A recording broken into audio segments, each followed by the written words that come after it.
మా చెప్పు. ఏమి? మా ప్లీజ్ మా చెప్పేది విను. ఏం కావాలో చెప్పు. నాన్న ఇంట్లోనే ఉన్నారు కదా మా, పార్క్ పోదాం. సరే, మీ నాన్నని అడుగుపో. నాన్న పార్క్ పోదాం నాన్న. సరేలే, నువ్వు మేము రెడీ కాపోండి. డబ్బులు ఎంత ఉన్నాయో ఏమో చూడాలా, వీళ్ళు పార్కు పోదాం అంటున్నారే. సరేలే. మా నాన్నని అడిగినామా పోదామన్నాడు. అవునా? సరే, నీ కొత్త డ్రెస్ ఇస్తాను, వేసుకో. అయ్యి నాకు కొత్త డ్రెస్ బాగుంది కదా. మా రా మా, టైం అవుతుంది. శృతి, మీ అమ్మది ఇంకా మేకప్ అయిందా లేదంగా? నాన్న నేను బాగున్నానా? అయ్యి ఉయ్యాలా? అయ్యి ఎంత బాగుంది. ఉయ్యాలి, ఇంకా గట్టి కూపండి. ఇంకా గట్టిగా, ఇంకా గట్టిగా. అయ్యి మా చూడు నేను ఎంత బాగా ఆడుతున్నాను. జాగ్రత్త శృతి.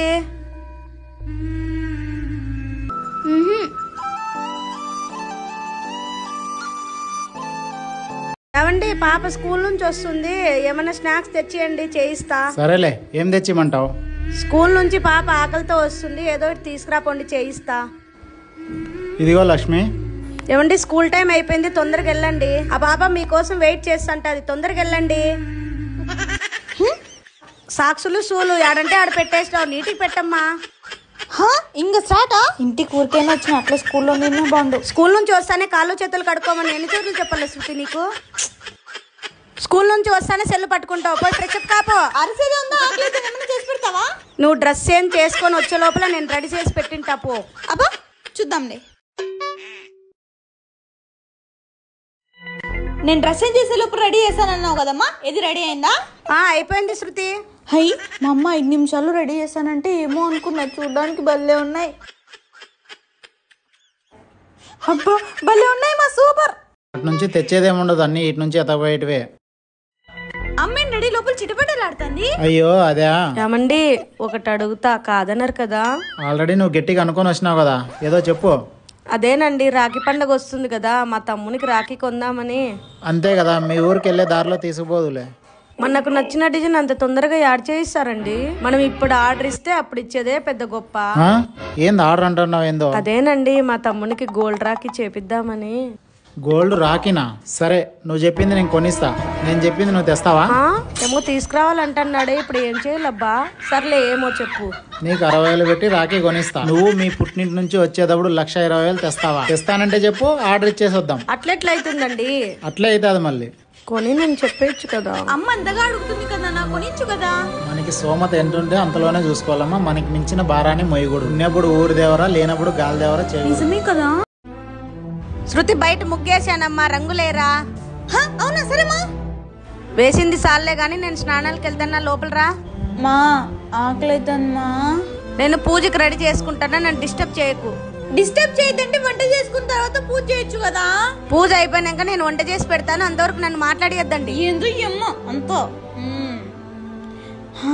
ఐడియా?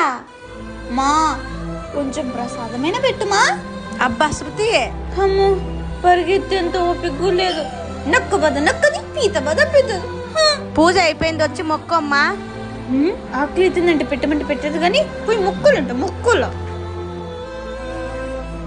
ఏం శృతి, దేవుని మొక్కొని బొట్టు కూడా పెట్టుకోలేదమ్మా.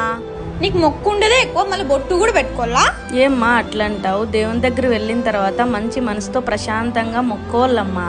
మనం కష్టాల్లో ఉన్నప్పుడు మాత్రమే కాదమ్మా పూజ చేయాల్సిందేది. సరేమా, డాడీ రా, నన్ను స్కూల్ దగ్గర వదిలిపెట్టేసొద్దు. ఏమ్మా రెడీ అయినావు? స్కూల్ కి ఎందుకు? ఈ రోజు ఇండిపెండెన్స్ డే కదా డాడీ. అయ్యో, ఏం పోతావులేమ్మా స్కూల్ కి? ఏం డాడీ అట్లంటావు? అసలు నీకు ఇండిపెండెన్స్ డే గురించి తెలుసా? జెండా ఎగరేయడమే కదా.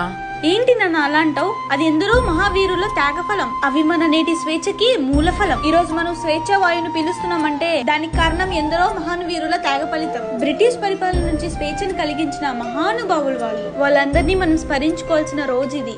ఈ రోజు ఆకాశంలో స్వేచ్ఛగా ఎగురుతున్న మన జెండాని చూస్తే ఆనాటి స్వాతంత్ర సమర యోధులు మన కళ్ళ ముందు కదులుతుంటారు. కులం వేరైనా, భాష వేరైనా, మతం వేరైనా మనమంతా భారతమాత ముద్దు బిడ్డలం నాన్న.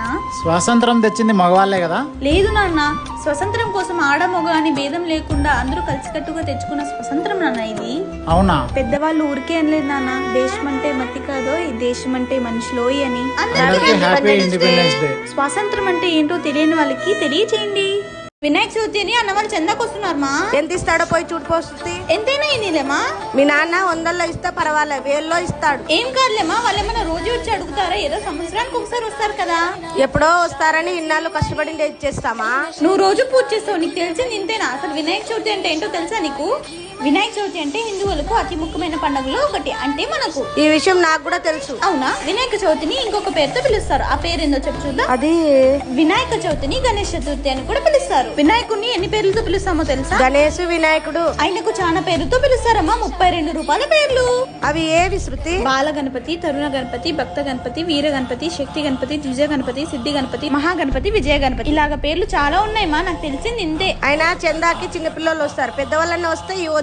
అయ్యో మా, ఈ పండుగను పెద్దలే కాదు పిల్లలు కూడా ఇష్టంగా చక్కగా ఉత్సాహంగా జరుపుకుంటారు.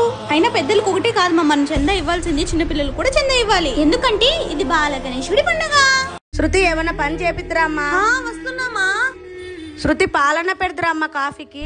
ఏంది మన పంచాయతీ ఎప్పుడు చూసినా నా మీద పడ్డా, నీ పని నువ్వు చూసుకోవచ్చు కదా. శృతి మేమతో ఇలానేనా నువ్వు మాట్లాడేది? పోయి సారీ చెప్పుకో. నేను ఎందుకు సారీ చెప్పని? ఆమె పని ఆమె చేయొచ్చు కదా, నన్ను ఎందుకు చేయమంటది? ఆమె పనే? అది ఆమె పని ఎలా అవుతుంది? అది నీ పని అవుతుంది. నా పని ఎందుకు అవుతుంది? ఎందుకు కాదు, అమ్మ చేస్తుంది నీకోసమే కదా. నీ బట్టలన్నీ పిండుతుంది, అది నీ పని కదా. నువ్వు తినిన ప్లేట్లు కూడా కడుగుతుంది, అది నీ పని కదా. నువ్వు స్కూల్ నుంచి రాగానే నీ వస్తువులు ఎక్కడ పడితే అక్కడ పడేస్తావు. అవన్నీ చక్కగా చేసి ఉదయాన్నే శుభ్రంగా పెట్టింటది, అది కూడా నీ పని కదా. చూడు శృతి, నీలాగే మీ అమ్మకు కూడా అమ్మ నాన్న ఉంటారు కదా, వాళ్ళందరినీ దూరం చేసుకొని నా ప్రేమ కోసం నా దగ్గరికి వచ్చింది. నాకన్నా నిన్నెంతో ప్రేమగా చూసుకుంటుంది. నిన్ను తను ప్రాణానికి ప్రాణంగా ప్రేమిస్తుంది. సృష్టిలో ప్రతి ప్రాణానికి మూల కారణం అమ్మ. ఇప్పుడు నీకు అర్థం కాదమ్మా. అమ్మ రుణం ఎన్ని జన్మలెత్తినా తీర్చుకోలేనిది శృతి. మీ అమ్మలాగా నువ్వు అమ్మ అయినప్పుడు ఆ బాధ ఏందో నీకు అర్థమవుతుంది. నాన్న చెప్తుంది నిజమే కదా. సారీ మా.